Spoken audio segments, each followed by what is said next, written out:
ये पीर पंजाल की दुर्गम पहाड़ियों पर खड़ी भारत की शक्ति का जीवंत प्रतीक है।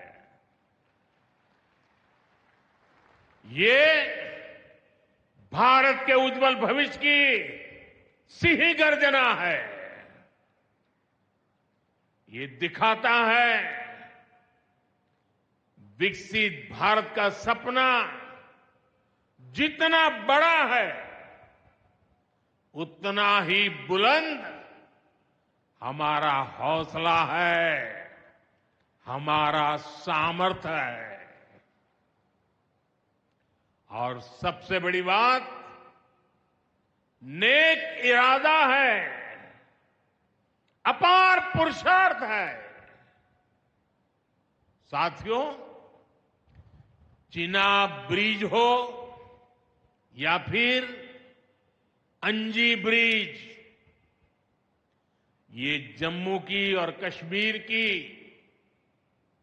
दोनों क्षेत्रों की समृद्धि का जरिया बनेंगे। इससे टूरिज्म तो बढ़ेगा ही, इकोनॉमी के दूसरे सेक्टर्स को भी लाभ होगा। जम्मू और कश्मीर की रेल कनेक्टिविटी दोनों क्षेत्रों के कारोबारियों के लिए नए अवसर बनाएगी। इससे यहां की इंडस्ट्री को गति मिलेगी। अब कश्मीर के सेब कम लागत में देश के बड़े बाजारों तक पहुंच पाएंगे और समय पर पहुंच पाएंगे। सूखे मेवे हो या पश्मीना शॉल, यहां का हस्तशिल्प अब आसानी से देश के किसी भी हिस्से तक पहुंच पाएगा। इससे जम्मू कश्मीर के लोगों को देश के दूसरे हिस्सों में आना जाना भी बहुत आसान होगा।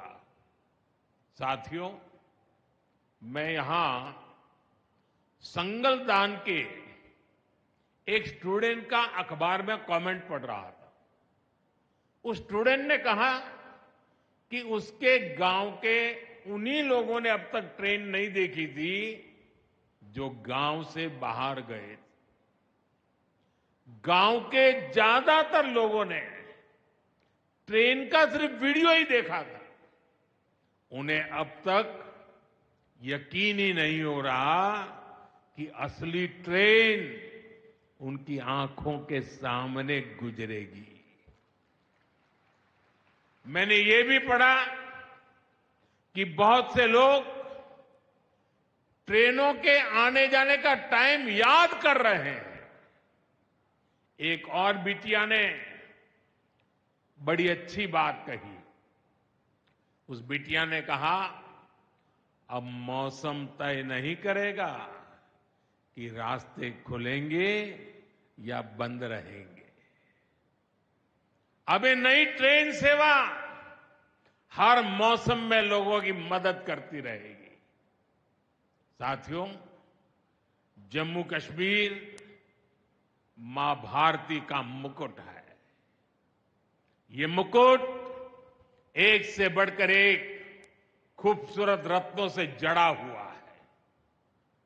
ये अलग अलग रत्न जम्मू कश्मीर का सामर्थ्य है। यहां की पुरातन संस्कृति,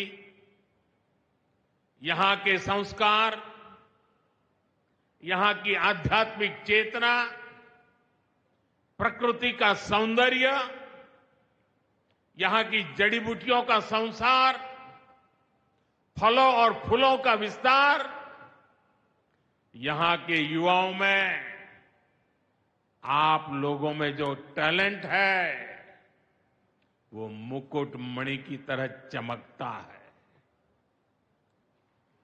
साथियों, आप भली भांति जानते हैं, मैं दशकों से जम्मू और कश्मीर आता जाता रहा। इंटीरियर इलाकों में मुझे जाने का, रहने का अवसर मिला है।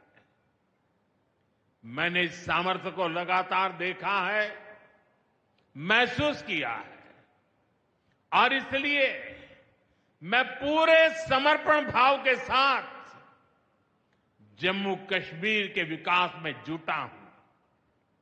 साथियों, जम्मू कश्मीर भारत की शिक्षा और संस्कृति का गौरव रहा है।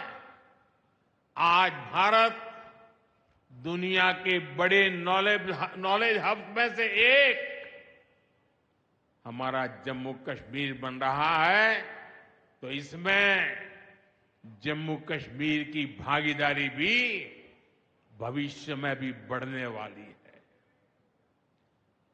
यहां आईआईटी, आईआईएम, एम्स और नीट जैसे संस्थान है। जम्मू और श्रीनगर में सेंट्रल यूनिवर्सिटीज हैं। जम्मू और कश्मीर में रिसर्च इकोसिस्टम का भी विस्तार हो रहा है। साथियों, यहां पढ़ाई के साथ साथ दवाई के लिए भी अभूतपूर्व काम हो रहा है।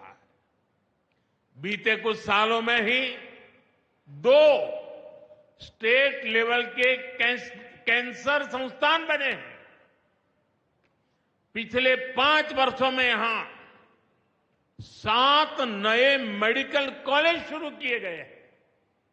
आप भी जानते हैं, जब मेडिकल कॉलेज खुलता है तो उससे मरीजों के साथ ही उस क्षेत्र के युवाओं को भी सबसे ज्यादा फायदा मिलता है। जम्मू कश्मीर में अब एमबीबीएस की सीटों की संख्या 500 से बढ़कर 1300 तक पहुंच गई है। मुझे खुशी है कि अब रियासी जिले को भी नया मेडिकल कॉलेज मिलने जा रहा है। Shri Mata Vaishno Devi institute of medical excellence, ये आधुनिक अस्पताल तो है, ये दान पुण्य करने की हमारी जो संस्कृति है उसका भी उदाहरण है। इस मेडिकल कॉलेज को बनाने में जो राशि लगी है उसके लिए भारत के कोने कोने से माता वैष्णो देवी के चरणों में आने वाले लोगों ने दान दिया हुआ है। मैं श्री माता वैष्णो देवी श्राइन बोर्ड को, उनके अध्यक्ष मनोज जी को इस पवित्र कार्य के लिए बहुत बहुत शुभकामनाएं देता हूं। इस अस्पताल की क्षमता भी 300 बेड से बढ़कर 500 बेड की जा रही है।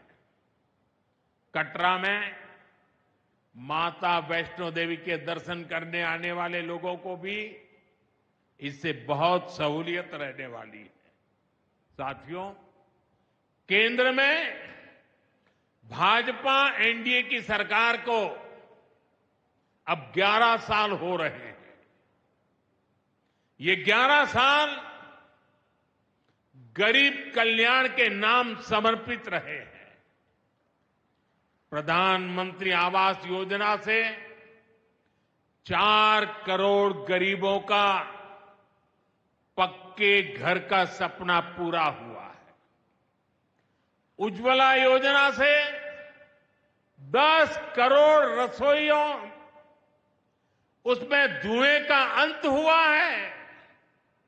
हमारी बहनों को, बेटियों को उनकी सेहत की रक्षा हुई है। आयुष्मान भारत योजना से 50 करोड़ गरीबों को 5 लाख रुपए तक का मुफ्त इलाज मिला है। प्रधानमंत्री गरीब कल्याण अन्न योजना से हर थाली में भरपेट अनाज सुनिश्चित हुआ है। जन धन योजना से पहली बार 50 करोड़ से ज्यादा गरीबों के लिए बैंक का दरवाजा खुला है। सौभाग्य योजना से अंधेरे में जी रहे 2.5 करोड़ परिवारों में बिजली की रोशनी पहुंची है। स्वच्छ भारत मिशन के तहत बने 12 करोड़ शौचालयों ने खुले में शौच की मजबूरी से मुक्ति दिलाई है।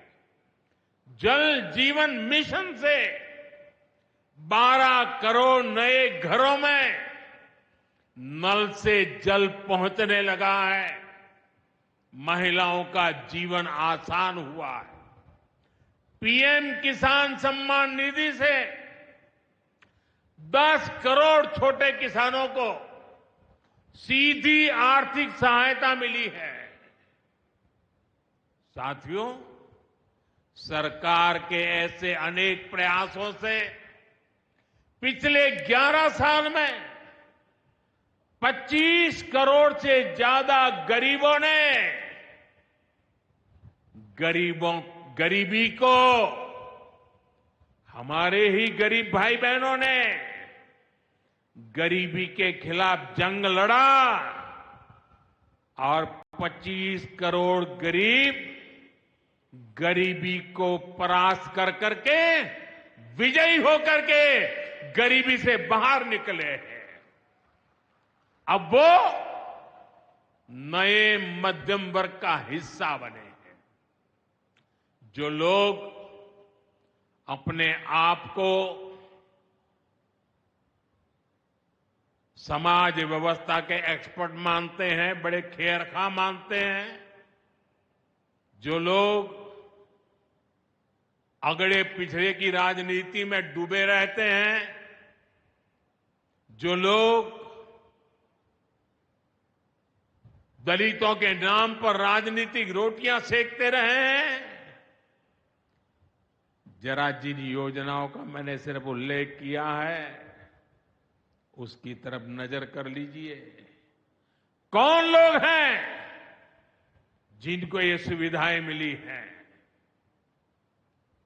वो कौन लोग हैं जो आजादी के 7 दशक तक इन प्राथमिक सुविधाओं से वंचित रहे थे? ये मेरे दलित भाई बहन है,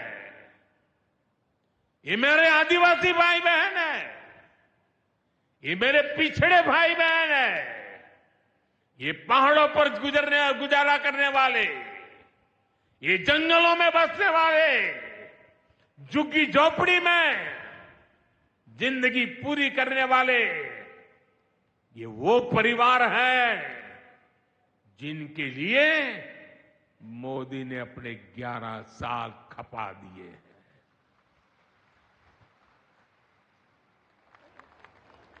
केंद्र सरकार का प्रयास है कि गरीबों को,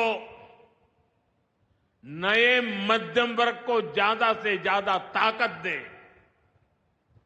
1 रैंक 1 पेंशन हो, 12 लाख रुपए तक की सैलरी को टैक्स फ्री करना हो, घर खरीदने के लिए आर्थिक सहायता देना हो, सस्ती हवाई यात्रा के लिए मदद देनी हो, हर तरह से सरकार गरीब और मध्यम वर्ग के साथ कंधे से कंधा मिलाकर चल रही है। साथियों, गरीबों को गरीबी से मुक्ति पाने के लिए उनका मदद करना